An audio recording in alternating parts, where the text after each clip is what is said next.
Good morning mga ka-reels, mga ka-vlog, mga ka-Ilocano, no? Ihahandaan po natin yung ating kilawing isda. So meron po tayong tuna dito, tuna meat,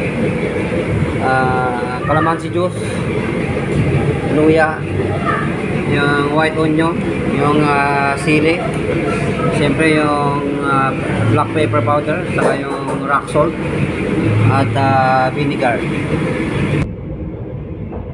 So ibabad po natin ng suka, no? At least 30 to 45 minutes.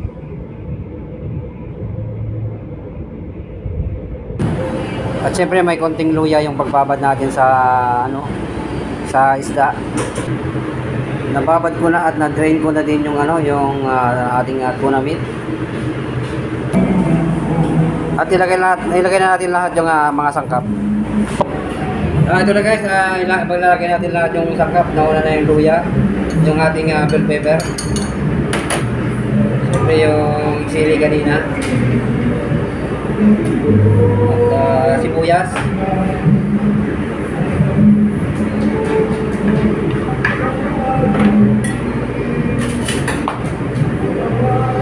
ang ating mga katila, pepper, saka yung asin.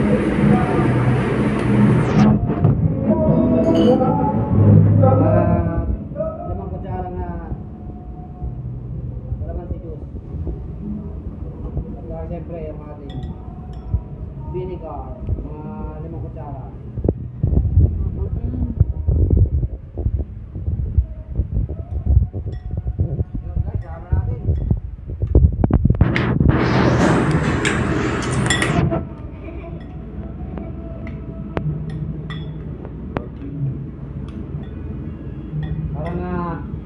Kulang pa sa luya, no? Dagdagan natin. Kaya yung luya.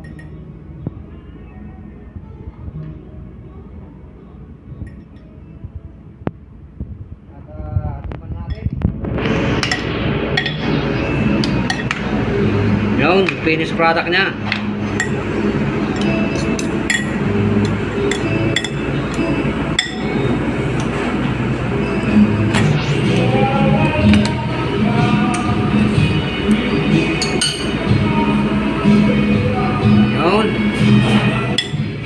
Yummy guys, yummy.